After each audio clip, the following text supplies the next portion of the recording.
Oke guys, welcome back to Cakra Diva Reinkarnasi dalam pembahasan alur cerita Renegade Immortal Shani episode ke-101 yang memang makin kesini tuh semakin edian ya guys ya.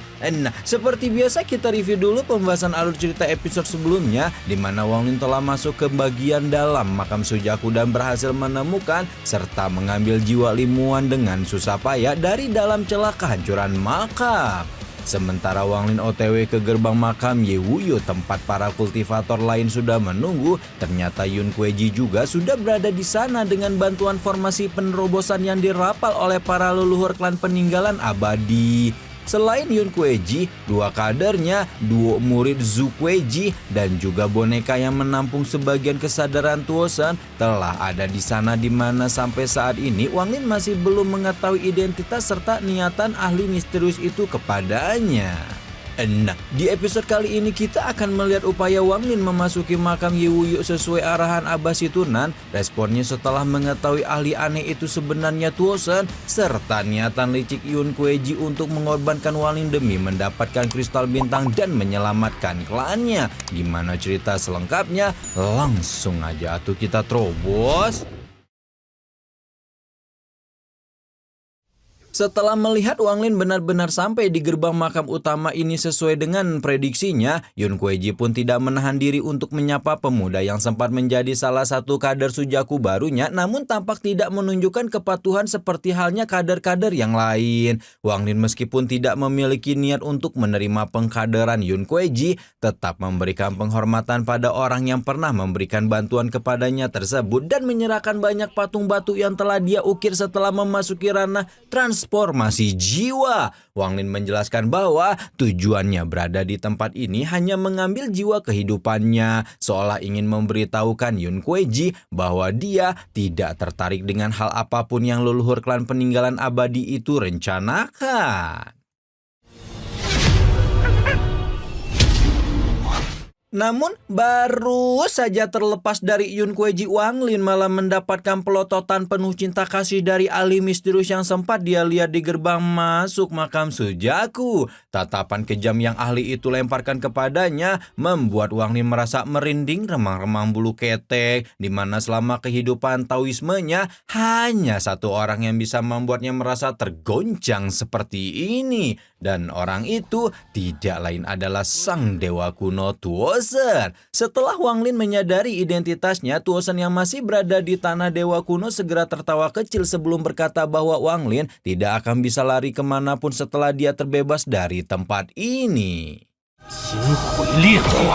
Wang Lin bertanya-tanya kalau memang Tuosan bisa menciptakan boneka seperti ini, kenapa sampai sekarang dewa kuno itu tidak menyerangnya malam-malam masuk ke makam Sujaku. Setelah memutar otak beberapa lama, satu-satunya alasan yang Wang Lin temukan adalah si dewa kuno itu pasti juga menginginkan kristal pemurni bintang, dan meskipun Tuosan tidak bisa mengeluarkan kekuatan puncaknya, di tempat ini Yun Kueji adalah satu-satunya orang yang bisa mengimbangi wujud iblis batin Tusi tersebut.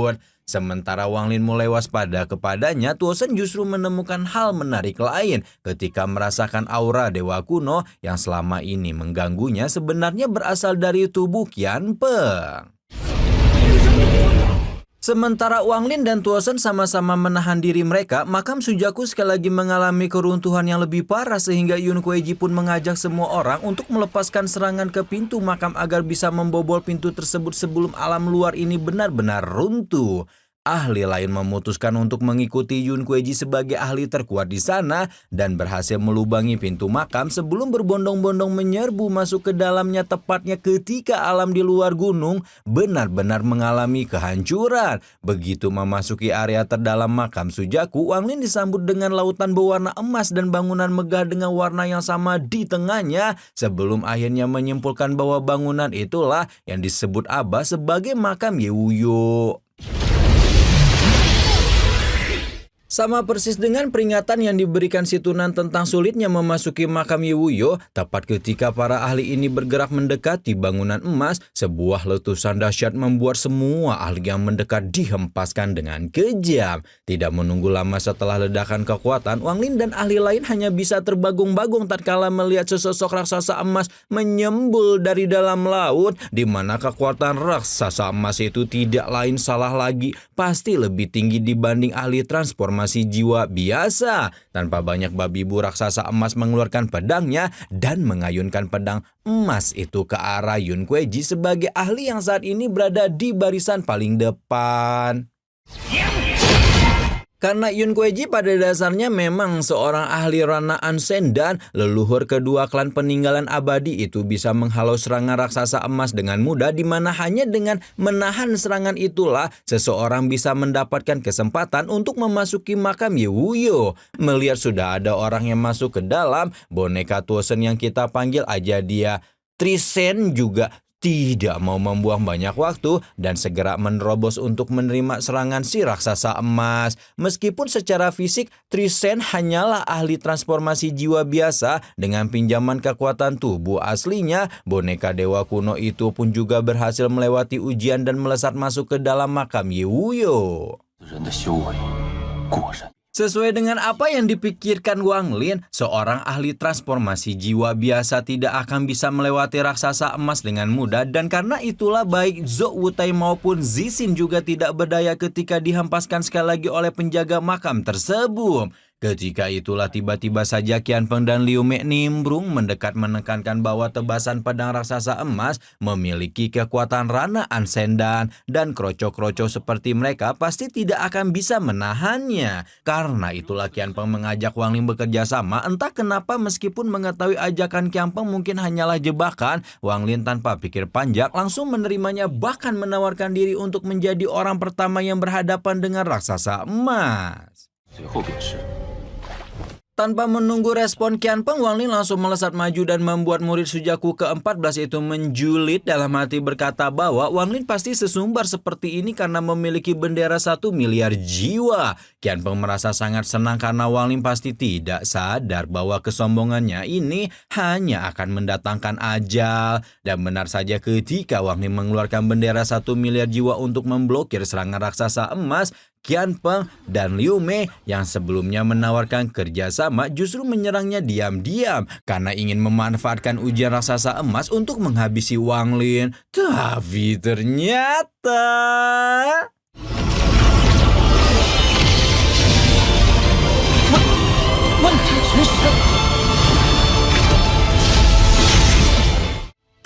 ternyata bukan bendera 1 miliar jiwa yang akan Wang Lin gunakan untuk memblokir raksasa emas, melainkan pagoda giok yang menyimpan sisa kesadaran Zhou Yi, sehingga sudah pasti mampu membantunya meloloskan diri dari pengujian penjaga makam. Karena Wang Lin telah lulus dari ujian, maka Qian Peng dan Liu Mei yang berada di belakangnya langsung menjadi target selanjutnya, dan tidak ada satupun di antara mereka berdua yang berhasil menghalau serangan tersebut. Setelah memastikan Qian Peng dan Liu Mei mendapat ganjaran atas kelicikannya, Wang Lin pun bergegas memasuki makam Yewuyo ketika tiba-tiba saja mendengar suara Yun Kueji meminta bantuannya.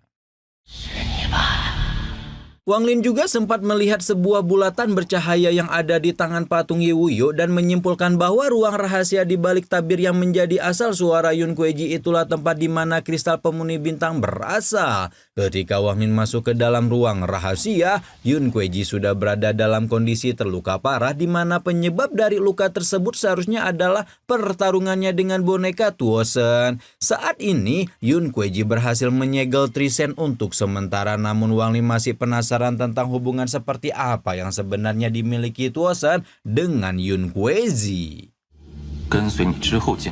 Karena itulah ketika Yun Kueji memintanya mengambilkan kristal pemuni bintang, Wang Lin memanfaatkan momen itu untuk memaksa sang leluhur klan peninggalan abadi menceritakan hubungan apa yang sebenarnya dia miliki dengan Tuosen. Yun Kueji mengelus jenggotnya perlahan sebelum mengatakan bahwa kekacauan yang saat ini terjadi di planet Sujaku sebenarnya disebabkan oleh Tuosen. Cerita Yun Kueji bermula dari sejarah panjang klan peninggalan abadi yang diusir ke makam kuno bawah tanah 1000 tahun lalu, dan demi mendapatkan kebebasan, klan peninggalan abadi mengerahkan seluruh sumber daya mereka untuk mengirim Yun Kueji keluar makam.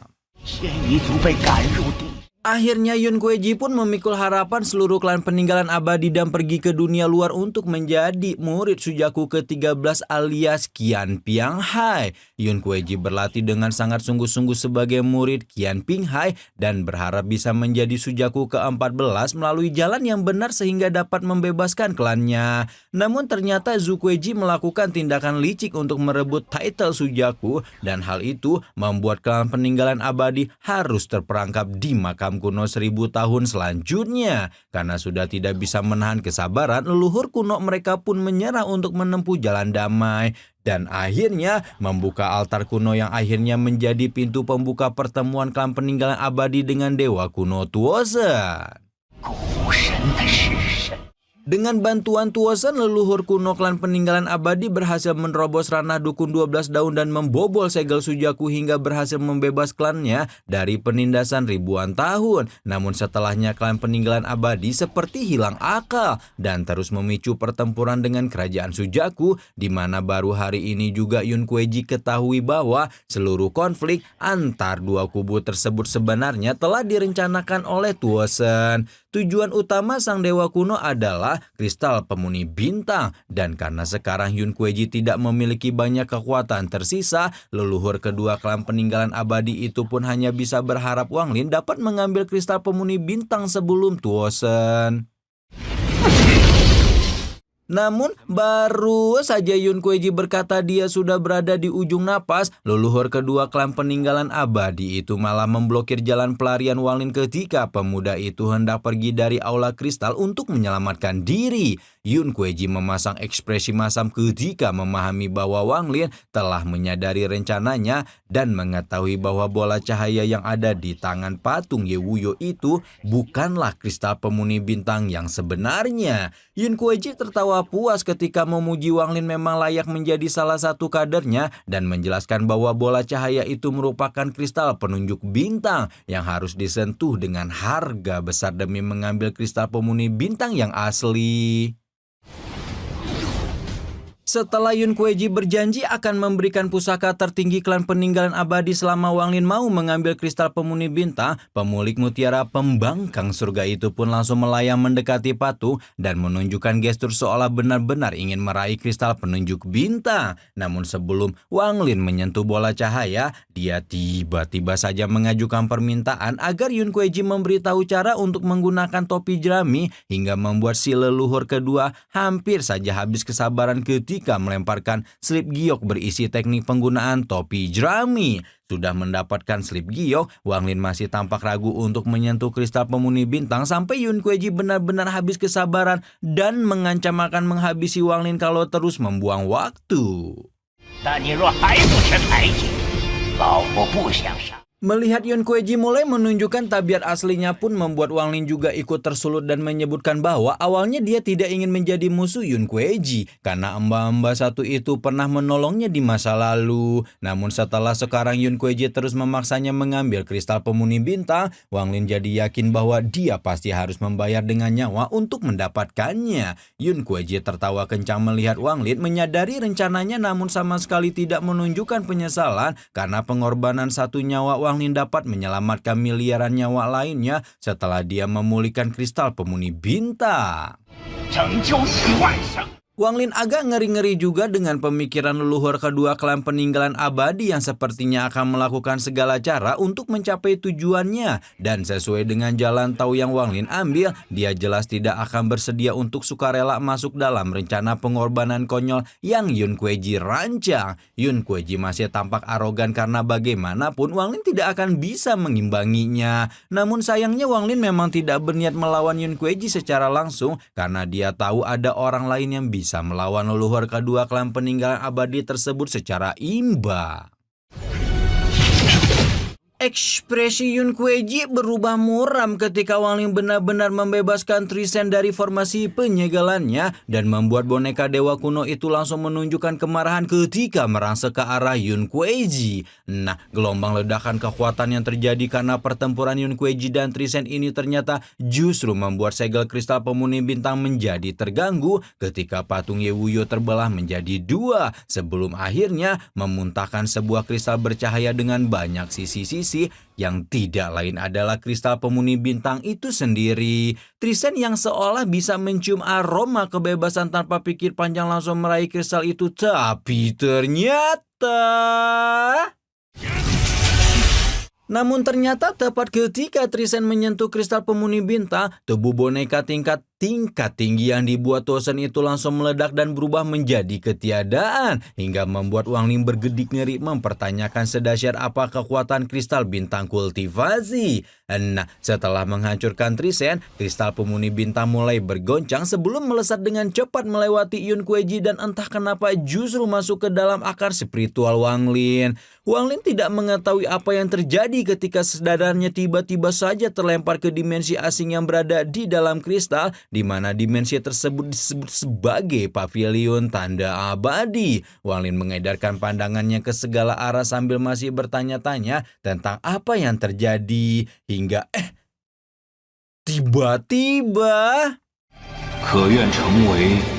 Edian, siapa tuh yang muncul di akhir episode? Apakah dia adalah Sujaku pertama sekaligus ahli paling legendaris di planet Sujaku alias Yewuyo? Apa tujuannya tiba-tiba menawarkan Wang Ling untuk menerima titel Sujaku? Apakah artinya Wang Ling bakal menjadi penguasa planet setelah kekacauan besar-besaran ini? Nantikan terus pembahasannya hanya di Cakra Diva Reinkarnasi setiap malam Senin ya guys ya. Rama di sini pamit, bye-bye.